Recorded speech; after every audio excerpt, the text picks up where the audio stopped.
BJP కులాల పేరిట మతాల పేరిట చిచ్చు పెడుతోందన్నారు టీపీసీసీ చీఫ్ మహేష్ కుమార్ గౌడ్. రంగారెడ్డి జిల్లా మొయినాబాద్ అజీజ్ నగర్లో కాంగ్రెస్ నిరసనకు దిగింది.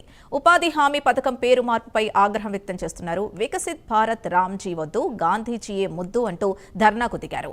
కుట్రపూరితంగా ఉపాధి హామీ పథకం పేరు మారుస్తున్నారని టీపీసీసీ చీఫ్ ఆరోపించారు. గాంధీని, నెహ్రూని ప్రజల గుండెలో నుంచి ఎవరూ తొలగించలేరన్నారు.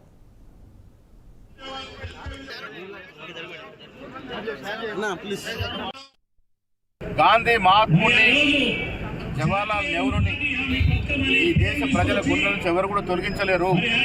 చిరస్థాయిగా మన గుండెలో నాయకుల్ని మరిపించే ప్రయత్నం బీజేపీ పార్టీ చేస్తూ ఉంది. చరిత్రను తిరగరాసే ప్రయత్నం చేస్తూ ఉన్నారు. రాజ్యాంగాన్ని సమ్మేళనంగా మార్చుకునే ప్రయత్నం చేస్తూ ఉన్నారు. ఇవన్నిటి కూడా ఎండగడతాము. ప్రతి పౌరుడు దీన్ని వ్యతిరేకించాల్సిన అవసరం ఉన్నది.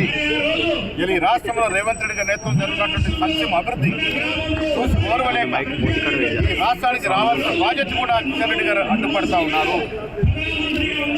ఇలా కిషన్ రెడ్డి గారు లేఖ రాశారు సోనియా గాంధీ గారికి. మాకు తెలియదా మా ఆదిరేత నాయకత్వంలో ఎలాంటి వాగ్దానాలు ఇచ్చావు, ఎలాంటి కార్యక్రమాలు ఇస్తానో ప్రతిదీ కూడా ప్రతిసారి రివ్యూ చేసుకుని ముందుకు పోతా ఉన్నాం.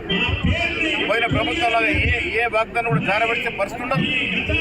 రేవంత్ రెడ్డికి పీస్ అధ్యక్షుడిగా మేము ఇచ్చినటువంటి వాగ్దానం ప్రతిదీ కూడా ఇంకా 3 ఏళ్ల సమయం అన్ని పూరిస్తాము.